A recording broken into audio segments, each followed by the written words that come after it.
안녕하십니까. 대구광역시 창의도시재생지원센터장 최영은입니다. 오늘 제가 설명드릴 내용은 도시재생 사업에 대해서 이제 말씀을 드리려고 합니다. 먼저 이제 도시재생에 대해서 먼저 정의를 좀 내렸으면 하는데요.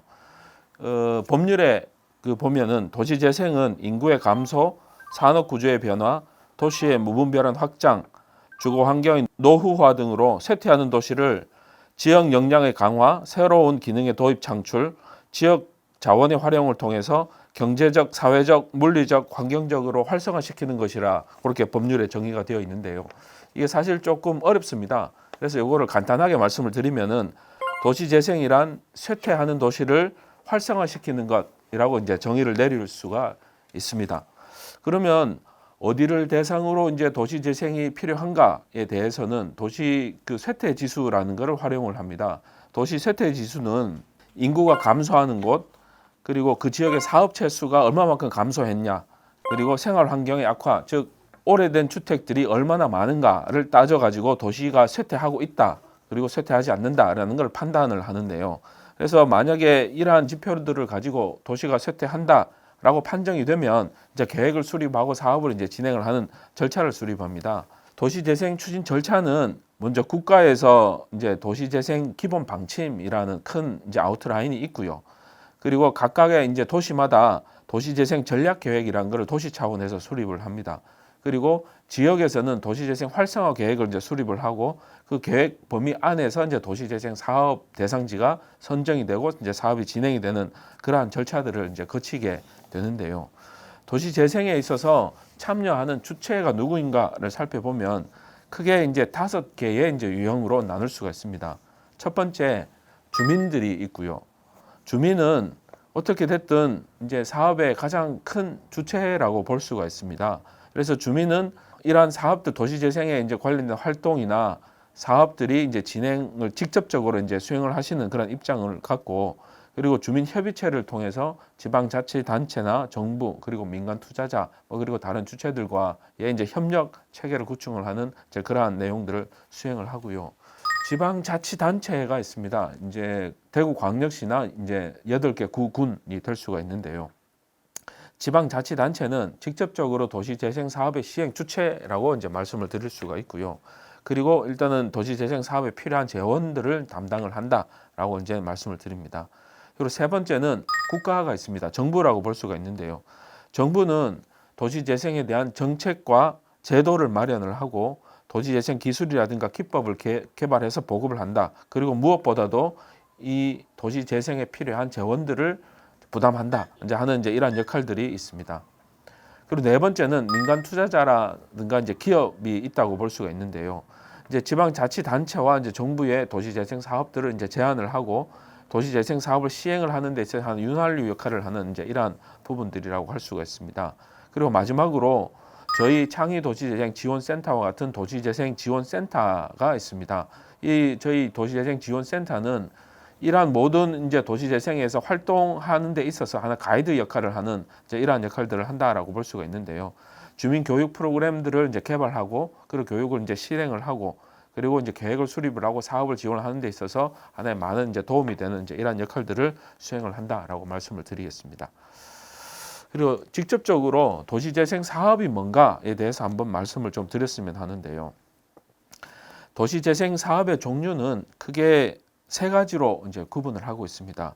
먼저 도시재생 사업은 도시재생 활성화 지역에서 이루어지는 사업들이 다 도시재생 사업이라고 할 수가 있고요. 그리고 두 번째는 혁신지구에서 혁신지구 계획 및 시행 계획에 따라서 이제 진행이 되는 사업들이라고 할 수가 있습니다. 여기에 대해서 혁신지구라고 하면 도시재생 혁신지구, 주거재생 혁신지구라고 해서 크게 두 가지로 해서 별도로 혁신지구라고 이제 그 범위를 정하고 거기 안에서 진행되는 사업들을 추진하는 것을 말하고요.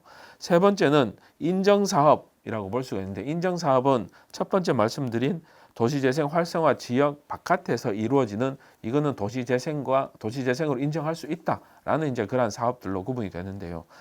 그 중에서 가장 첫 번째가 도시재생 활성화 지역에서 이루어지는 이제 사업들이라고 볼 수가 있는데, 거기에는 세분화된 내용들이 크게 14가지가 법률에서 이제 제시가 되고 있습니다. 간단하게 설명을 드리면은 도시재생 사업이라고 국가 차원에서 시행하는 사업, 그리고 지방자치단체가 시행하는 사업, 그리고 주민이 제안을 해서 이루어지는 사업, 크게 세 가지가 있고요.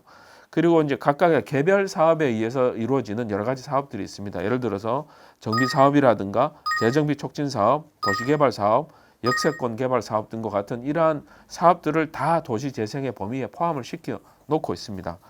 그래서 이 도시재생 사업의 범위가 아주 넓다라고 볼 수가 있는데요. 도시 외곽지에 만들어지는 신규 택지 개발이라든가 신도시 개발 사업들을 제외를 하고 나머지 것들은 거의 다 도시재생 사업의 범위에 들어온다라고 해도 그게 틀린 말은 아닌 것 같습니다. 그러면 최근까지 이루어진 도시재생 뉴딜 사업에 대해서 잠깐 좀 설명을 드리겠습니다. 아마 지난 정부에서 이 도시재생 뉴딜 사업이라는 이름으로 해서 꽤 많은 막대한 자금이 이제 투입이 되었는데요. 크게 이제 5가지 형태의 사업으로 진행이 되었습니다. 우리 동네 살리기, 주거 지원형, 일반 근린형, 중심 시가지형, 경제 기반형, 크게 5가지 사업으로 진행이 되었는데요. 이게 사업의 규모라든가 그리고 재원이 아주 이제 그 사업의 형태에 따라서 다르게 아마 진행이 되었다라고 좀 말씀을 드릴 수가 있는데요. 작게는 5만 평방미터 이하에서부터 크게는 50만 평방미터 내외까지 5만 평방미터라고 말씀을 드리면 이제 크기가 이제 명확하게 와닿진 않는데요. 보통 도시 내에서 그 이제 가로 세로 이제 100m를 곱하면 약 1만 평방미터가 되거든요. 그러면은 여기에 한 300세대 정도의 아파트가 들어가는 아마 그런 아파트 단지 크기라고 이제 보시면 이해가 조금 더 나으실 겁니다. 그래서 이 작게는 이게 5만 평방미터 이하에서 크게는 50만 평방미터까지 이제 크기가 다른데요. 그러면 여기에 따라서 국비가 꽤 지원되는 범위의 폭이 좀 많이 좀 다릅니다. 3년간 50억 원에서 크게는 6년간 250억 원까지 좀 다르게 좀 지원되는 형태로 진행이 되었고요. 주거 환경 개선, 지역 활성화, 그리고 지역 거점, 일자리 창출 뭐 이러한 목적들로 이러한 사업들이 진행이 되었습니다. 올해 들어서 이제 새 정부가 이제 출범을 했는데요. 새 정부에서는 도시재생의 사업 방식을 조금 다르게 진행을 하겠다라고 일단은 선언을 해놓고 거기에 따라서 이제 사업 진행 방식을 좀 변화시켜 놓은 이제 이러한 상황입니다. 선택과 집중을 하겠다라고 이야기를 했는데요. 그래서 이 선택과 집중을 하기 위해서는 세퇴 지역에 경제 거점을 만들어 놓겠다. 그리고 지역별 맞춤형 재생 사업을 추진하겠다. 그리고 세 번째는 민간의 적극적인 참여를 유도하겠다라는 이제 3가지 방향성을 일단 제시를 해놓고 있습니다. 그래서 이를 실현시키기 위해서 5가지 방법을 이제 제안을 했는데요. 성과 중심의 사업 체계를 진행을 한다. 그리고 경제적 파급 효과가 큰 혁신지구 사업들을 강조를 하겠다. 그리고 중심 지역 그리고 골목 상권 활성화를 위해서 지역 맞춤형 사업을 이제 진행을 하겠다. 그리고 공공과 민간이 협력하는 리츠형 사업들을 확대하겠다.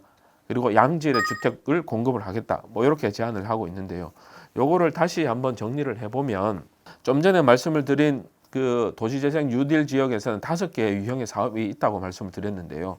이러한 사업들을 크게 2가지로 이제 다시 개편을 합니다. 첫 번째는 경제재생 거점 사업, 혁신지구를 활용을 하는 부분, 그리고 나머지 이제 유형들에 대해서는 지역 특화 재생이라는 사업들로 이제 그 진행을 하겠다라는 이제 방향성을 이제 제시를 해놓고 있습니다. 그래서 이러한 내용들을 이제 쭉 봤을 때 지금 한국의 도시재생은 공공에서 재원이 지원하는 형태로 진행되는 부분들을 사업이다라고 일단은 주로 이야기를 하는데요. 그러면은 이 사업을 진행을 하기 위해서 이제 비용이 필요합니다. 그럼 이 비용이 어떻게 구성이 되는가를 잠깐 말씀을 드리면은 먼저 국비가 있고요. 그리고 지방비가 있고 거기에 플러스 알파가 있습니다. 먼저 국비는 이게 사업비를 전체를 다 지원해 주는 것이 아니고 사업의 규모라든가 내용, 성격에 따라서 그 사업의 범위가 이제 정해져 있습니다. 그래서 혁신지구 사업이 약 국비가 한 250억 정도가 지원이 되는데요. 그러면 이 250억 원이 전체 사업비의 약 많게는 40에서 60%를 차지를 합니다. 그리고 이 국비를 이제 40에서 60%로 차등 지원을 해 놓은 거는 아마 광역시 그리고 특별시 그리고 기타 지역에 대해서 이게 도시의 여건이 다르기 때문에 아마 거기에 맞게 이제 차등적으로 지원을 하겠다라는 의미가 있고요. 거기에 따라서 국비의 비용이 40에서 60%이기 때문에 지방비를 대응한 비용도 거기에 따라서 60에서 40%가 지용이 됩니다. 그래서 이 국비와 지방비를 합쳐가지고 이제 사업의 총 규모가 나오는데요. 작게는 약 100억 원, 많게는 약 500억 원의 규모가 되고요. 그리고 플러스 알파가 있습니다. 최근에는 이 플러스 알파를 주택 도시 기금을 활용을 해서 지원을 하겠다라고 일단은 제안을 하고 있는데요. 이 도시주택 기금은 국민의 주거 복지 증진과 도시 재생 활성화를 위해서 사용하는 기금이라고 볼 수가 있고요. 특히 주택 도시 기금 중에서 도시 개정을 이제 활용을 하는데 거기에는 조건이 지금 붙어 있습니다. 도시 재생 사업을 추진하는 지자체, 공기업, 공공기관, 사회적 기업, 주민 등에게 일단은 도시 재생 그 관련된 금융을 지원을 하고, 이 금융 지원하기 위해서는 이 자금이 반드시 회수가 돼야 된다는 조건을 지금 달아놓고 있는데요. 그 조건을 위해서는 공공성, 사업성, 실행 가능성을 심사하여서 지원하겠다라고 되어 있는데, 크게 도시 재생에 대한 지원, 그리고 도시 기능 증진에 대한 지원, 이렇게 나누어서 아주 저리로 지금 자금을 이제 지원을 해주는 이러한 형태를 취하고 있습니다. 그래서 아마 이 도시재생 사업에 대해서 이제 간단하게 아마 말씀을 드렸는데요. 실제로 이러한 자금들이 이제 지원되는 형태라든가 이런 부분들은 그 지역에서 이루어지는 사업 계획서가 어떻게 만들어져 있느냐에 따라서 조금씩 다른 형태를 취하고 있고요. 하지만 이게 다 공공 재원이 꽤 많이 투입이 되는 이제 이러한 도시 재생 사업이기 때문에 이 재원을 활용을 하는 데 있어서 거기에 맞는 가이드라인이 지금 현재 제안이 되어 있고, 그 가이드라인 범위 내에서 지금 자금이 지금 어떻게 활용이 되고 있다라고 좀 말씀을 드리겠습니다. 이 급하게 말씀을 드려서 아마 이게 충분하게 설명이 되진 않았는 것 같습니다만은, 아마 이 도시재생 사업을 이제 이해를 하는데 조금이나마 도움이 되었으면 하고요. 그리고 조금 더 궁금한 점이 계시면은 저희 YMCA라든가 그리고 저희 창의 도시재생 지원센터에 문의를 해주시면 조금 더 자세하게 말씀을 드리도록 하겠습니다. 감사합니다.